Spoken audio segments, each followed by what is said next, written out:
OTT versus theatre ఫ్యూచర్లో cinema ఎలా ఉండబోతుంది, సినిమా ఎలా ట్రాన్స్ఫార్మ్ అవ్వబోతుంది. మనం ఇప్పటికే చాలాసార్లు వింటున్నాం, థియేటర్కి వచ్చి చూసే జనాల సంఖ్య తగ్గిపోతుంది, ఫుట్ఫాల్స్ అనేవి చాలా తగ్గిపోతున్నాయి. సో దీనివల్ల సినిమా మీద ఎంతో కొంత ఎఫెక్ట్ ఉంటుంది.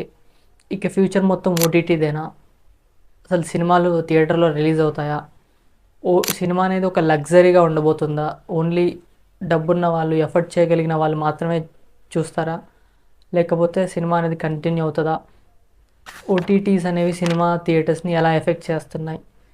నాలాగే మీకు కూడా ఇలాంటి ప్రశ్నలన్నీ ఉంటే ఈ వీడియో మీకోసమే.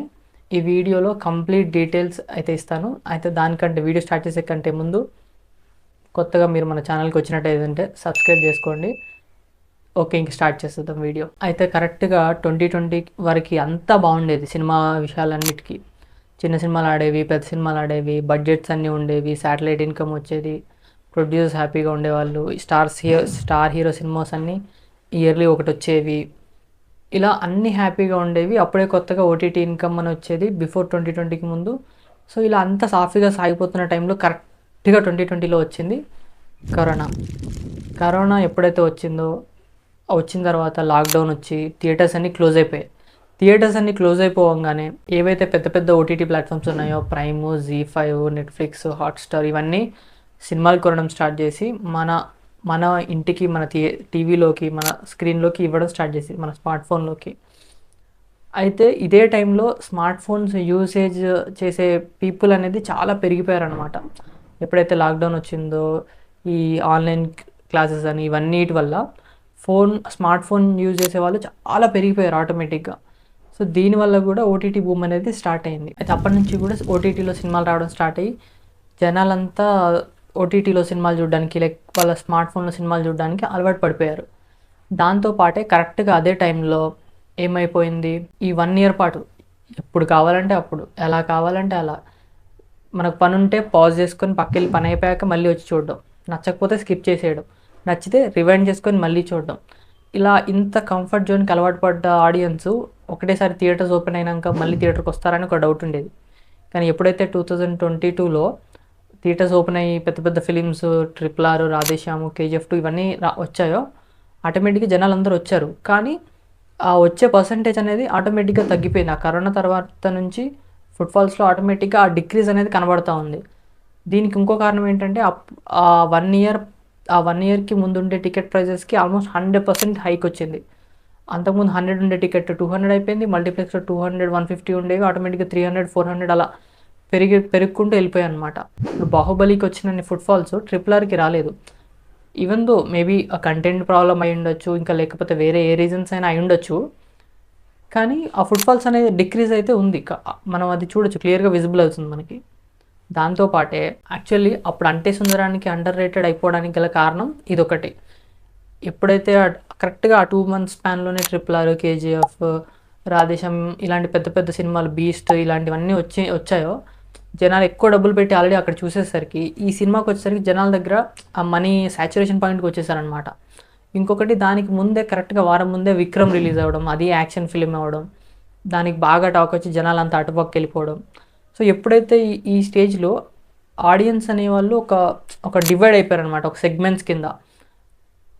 ఓటీటీలో ఇప్పుడు కొన్ని సినిమాల్ని ఓటీటీకి చూద్దామని ప్రిఫర్ చేయడం స్టార్ట్ చేశారు. కొన్ని సినిమాస్నేమో లేదు ఖచ్చితంగా థియేటర్లో చూడాలనే ఒక మైండ్ సెట్కి వచ్చేసారు. సో ఎప్పుడైతే ఈ టికెట్ రేట్స్ అంత పెట్టి చూసారో, ఆబ్వియస్లీ వాళ్ళ దగ్గర స్కార్సిటీ ఉంటుంది. మనీ అంటే నెక్స్ట్ టైం మళ్ళీ ఒక సినిమాకి అంత పెట్టి చూడడానికి అంత అమౌంట్ ఉండదు వాళ్ళ దగ్గర కూడా. సో ఈ రీజన్స్ అన్నీ కలిపి ఓటీటీ అనేది భూమిలోకి వచ్చింది. తర్వాత వచ్చిన సినిమాల్లో కూడా ఇదే కంటిన్యూ అయింది. ఆడియన్స్ అనేవాళ్ళు ఫిక్స్డ్ మైండ్ సెట్తో ఏ సినిమాని థియేటర్లో చూడాలి, ఇప్పుడు కొన్ని లవ్ స్టోరీ సినిమాలు, కొంచెం ఓకే సినిమాలన్నింటినీ కూడా ఓటీటీలో చూద్దాంలే అని ప్రిఫర్ చేయడం స్టార్ట్ చేశారు. మిగిలినవి మాత్రం థియేటర్లో చూద్దాం అన్నట్టుగా ఫిక్స్ అయిపోయారు. అలా ఒక క్లియర్ డివైడ్ అయితే వచ్చేసింది ఆడియన్స్లో. మరి థియేటర్లో ఫుట్ఫాల్స్ తగ్గడానికి మెయిన్ రీజన్స్ వచ్చేసి ఇప్పుడు కొన్ని రీజన్స్ ఉన్నాయి. కరోనా ముందు వరకు కూడా అన్ని పెద్ద హీరోల సినిమాలు ఆల్మోస్ట్ ఇయర్కి ఒకటి, కొంతమందివి 2 అలా వచ్చాయి, మీడియం హీరోలవి 2 అలా థియేటర్స్కి ఫీడింగ్ ఉండి ఆ ఎకో సిస్టమ్ అనేది బ్యాలెన్స్డ్గా ఉండడం వల్ల ఎక్కడ మనకి ఇబ్బంది కలగలేదు. కానీ ఎప్పుడైతే ఈ కరోనా తర్వాత ఒక్కొక్క పెద్ద హీరో ఒక సినిమాకి 2 సంవత్సరాలు 3 సంవత్సరాలు తీసుకోవడం స్టార్ట్ చేశారో, ఆటోమేటిక్గా ఎకో సిస్టమ్ అనేది ప్రాబ్లం అయింది. ఆ ఎకోసిస్టమ్ అనేది చైనా అనేది బ్రేక్ అయ్యి ప్రాబ్లమ్స్ ఫేస్ చేయడం స్టార్ట్ చేశారు. ఎప్పుడైనా సరే ఎలా ఉంటుందంటే స్టార్ హీరో ఫిల్మ్ అనేది ఎక్కువ ఆడియన్స్ని అట్రాక్ట్ చేస్తుంది, ఆటోమేటిక్గా ఎక్కువ మందిలో అది డిస్కషన్ పాయింట్ అవుతుంది. సో అలా ప్రతి 2 monthsకి ఒక స్టార్ హీరో ఫిల్మ్ వచ్చిందనుకో, దాని మధ్యలో వచ్చే ఆ మీడియం సినిమాలు, ఆ చిన్న సినిమాలు కూడా దాంతోపాటే సర్వైవ్ అవుతాం అనమాట. అది ఒక eco system. So after pandemic ఆ ఎకో సిస్టమ్ అనేది బ్రేక్ అయిపోయింది. సో దానివల్ల ఆటోమేటిక్గా థియేటర్కి వచ్చే జనాలు తగ్గిపోయారు. ఇంకొక మెయిన్ పాయింట్ వచ్చేసి అంతకుముందు సినిమా అనేది ఒకటే ఎంటర్టైన్మెంట్ సోర్స్ కింద ఉండేది. Cinema is the only source of entertainment కింద ఉండేది ఒకప్పుడు. కానీ ఇప్పుడు వచ్చేసి చాలా ఆల్టర్నేటివ్స్ వచ్చేసినాయి. రీల్స్ అని, యూట్యూబ్ షార్ట్ ఫిలిమ్స్ అని, ఓటీటీ అని, శాటిలైట్లో కొత్త షోస్ రావడము, యూట్యూబ్లో కొత్త షోస్ రావడము, పాడ్కాస్ట్లు రావడం, జనాలు వీటికి అలవాటు పడిపోయారు ఎక్కువ. సో థియేటర్కి వచ్చి సినిమా చూసి అంత ఎఫర్ట్ పెట్టి చూసే అంత సినిమాలు రావట్లేదని వాళ్ళ ఫీలింగ్. ఇంకొక రీజన్ వచ్చేసి అంతకుముందు టీవీలు చిన్నగా ఉండేది. సో ఆ థియేటర్ అనేది పెద్ద ఎక్స్పీరియన్స్ కాబట్టి, లార్జ్ ఫార్మాట్ కాబట్టి ఆటోమేటిక్గా డిఫరెన్షియేషన్ ఉండేది. కానీ ఇప్పుడు ఏంటి, చాలా టెక్నాలజీ రావడం వల్ల హోమ్ థియేటర్ సెటప్స్ వచ్చేస్తున్నాయి, ఆ సౌండ్ సిస్టమ్స్ వచ్చేస్తున్నాయి, పెద్ద టీవీస్ వస్తున్నాయి, 43 inches 80 inches అలా. సో ఆల్మోస్ట్ ఆ బిగ్ స్క్రీన్ ఎక్స్పీరియన్స్ అనేది ఇంట్లోకి వచ్చేసింది ఆల్మోస్ట్. సో ఆ పెద్ద స్క్రీన్స్ రావడం, ఇవన్నిటి వల్ల కూడా జనాలు కొంచెం థియేటర్కి రావడం తగ్గిపోయారనమాట. దాంతోపాటే సినిమాకి ఒక స్టాండర్డ్ ప్రైజింగ్ అంటూ ఏం లేదు. అంటే ఇంత మనీ పెడితే ఒక సినిమా చూడొచ్చు అన్నట్టుగా ఏం లేదు. ఒక సినిమాకి హైక్స్ వస్తాయి, చాలా రేట్ పెట్టాల్సి వస్తుంది. ఒక సినిమా మామూలు రేట్స్తోనే రిలీజ్ అవుతుంది. సో ఆడియన్స్లో ఒక పర్సెప్షన్ అనేది క్రియేట్ అయిపోయింది. ఒక ఫిక్స్డ్ ప్రైజింగ్ అనేది లేదు కాబట్టి సినిమాకి వెళ్తే ఇంత ఖర్చు అవుద్దని ఫిక్స్ అవ్వడానికి లేదు, అలా తయారైపోయింది అనమాట. సో దానివల్ల కూడా కొంతమంది ఆడియన్స్ తగ్గారు. సో ఇప్పుడు మనం ఓటీటీ పెరగడానికి రీజన్స్ ఏంటో చూసాము, అలాగే థియేటర్లో ఫుట్ఫాల్స్ తగ్గడానికి రీజన్స్ ఏంటో చూద్దాం. అసలు ఫ్యూచర్ ఆఫ్ ద సినిమా ఏంటి, సినిమా నెక్స్ట్ కొన్ని ఇయర్స్లో ఎలా ఉండబోతుంది అని అంటే, నా ఉద్దేశం ప్రకారం ఓటీటీ ఒకటే కాదు, సినిమా కూడా సర్వైవ్ అవుతుంది. అయితే అంతకుముందు టీవీస్ వచ్చినప్పుడు కూడా అందరూ చాలామంది ఇలాగే అన్నారు. అంటే టీవీ వచ్చినప్పుడు ఇంకా థియేటర్కి వచ్చి చూసే జనాలు తగ్గిపోతారు, సినిమా థియేటర్ సర్వైవ్ అవ్వవు అని అన్నారు. కానీ అప్పుడు ఏంటి, ఒక సిస్టమేటిక్గా ఉండేది అదంతా కూడా. సినిమా థియేటర్లో రిలీజ్ అయిన ఒక 4 monthsకో 5 monthsకో టీవీలో వచ్చేది. టీవీలో చూసే ఆడియన్స్ టీవీలో ఉండేవారు, థియేటర్లో చూసే ఆడియన్స్ థియేటర్కి ఉండేవాళ్ళు. సో ఆ బిగ్ స్క్రీన్ ఎక్స్పీరియన్స్ అనేది ఎప్పుడు జనాలు కోరుకునేవాళ్ళు. సో అది టీవీస్ వల్ల అదంత ఈజీగా పోలేదు. కానీ ఓటీటీస్కి వచ్చేసరికి ఏమవుతుందంటే 28 daysలో ఓటీటీకి ఇవ్వడం వల్ల కొంచెం బాగాలేదన్నా, లేకపోతే కొంచెం ఓకే ఉందన్నా కూడా జనాలు ఓటీటీకి చూద్దాంలే అని చెప్పేసి స్కిప్ చేయడం స్టార్ట్ చేస్తున్నారు. సో నా ఉద్దేశం అయితే ఫ్యూచర్లో కూడా ఓటీటీతో పాటే సినిమా కూడా కోఎగ్జిస్ట్ అవుతుంది, థియేటర్స్ కూడా కోఎగ్జిస్ట్ అవుతాయి. కానీ అది ఎలా ఉంటుందంటే, బట్ వీళ్ళు కూడా సిస్టమేటిక్గా కొన్ని చేంజెస్ చేసుకోవాలి. ఒక స్టాండర్డ్ ప్రైజింగ్ ఇవ్వాలి సినిమాకి. సినిమాకి వెళ్తే ఇంత ఖర్చు అవుద్ది అని ఒక పర్ఫెక్ట్ ప్లానింగ్ వేసుకునే ఒక స్టేజ్లో ఉండాలి. నెక్స్ట్ కన్సిస్టెన్సీ ఉండాలి. ప్రతి 2 monthsలో ఒక బిగ్ స్టార్ హీరో ఫిలిం, 2-3 monthsకి ఒక పెద్ద ఫిలిం వచ్చేలాగా ఉంటే అప్పుడు ఆ సిస్టమేటిక్గా రన్ అవుతుంది అదంతా. దాంతోపాటే ఇంకొకటి, జనాలు కూడా సినిమాని ఒక ప్రీమియం ఫార్మాట్లో ఒక పెద్ద ఎక్స్పీరియన్స్లో చూడడానికి ఇష్టపడుతున్నారు.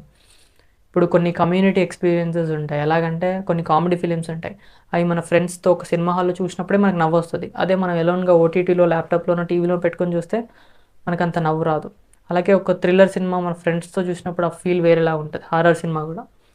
సో ఇలా వైబ్ అయ్యే సినిమాలకి థియేటర్లో చూడడానికి ఇష్టపడుతున్నారు. అదే క్యాజువల్ ఫిలిం అనుకో, ఒక డ్రామా కైండ్ ఆఫ్ ఫిలిం, ఒక లవ్ స్టోరీ కైండ్ ఆఫ్ ఫిలిమ్స్కి జనాలు రావడానికి అంత ఇంట్రెస్ట్ చూపించట్లేదు. సో ఆ ఆడియన్స్లో క్లియర్ డివైడ్ వచ్చేసింది. అంటే కొంచెం ఓకేగా ఉన్నా దాన్ని ఓటీటీలో చూద్దాము, ఎక్స్ట్రాడినరీగా ఉంది, ఖచ్చితంగా థియేటర్లో ఎక్స్పీరియన్స్ చేయాలి, ఇలాంటి ఫిల్మ్స్కి మాత్రమే జనాలు థియేటర్కి వస్తున్నారు. సో సినిమా అనేది అల్టిమేట్గా కంటిన్యూ అవుతుంది. కాకపోతే ఈ రెగ్యులర్ స్క్రీన్స్ మామూలుగా మనం ఏదో ఎంటర్టైన్మెంట్ కోసం సరదాగా వెళ్ళి చూసేద్దామనే టైప్లో ఉండకపోవచ్చు. కానీ ప్రీమియం ఫార్మాట్స్లో డోల్బీ విజన్ కానీ, లేకపోతే ఐమాక్స్, లేకపోతే ఎపిక్, ఇలా పెద్ద స్క్రీన్స్లో జనాలు సినిమాలు చూడడానికి ఇష్టపడతారు. సో ఇలా కంటిన్యూ అవుతుంది. అల్టిమేట్గా ఎక్స్ట్రాడినరీ కంటెంట్కి ఎప్పుడూ ఆ వాల్యూ ఉంటుంది. నేను కరెక్ట్గానే ఎక్స్ప్లెయిన్ చేశాను అనుకుంటున్నాను. ఈ వీడియో చివరిదాకా చూసారంటే మీకు ఎంతో కొంత ఇన్ఫర్మేషన్ వచ్చే ఉంటుంది. సో సినిమాలంటే ఇంట్రెస్ట్ ఉంటే మీ ఫ్రెండ్స్కి వీడియో షేర్ చేయండి. వీడియో నచ్చితే లైక్ చేయండి, సబ్స్క్రైబ్ చేసుకొని పెట్టుకోండి. మంచి వీడియోలు ఇంకా వస్తూ ఉంటాయి. మళ్ళీ నెక్స్ట్ వీడియోలో కలుద్దాం. బాయ్.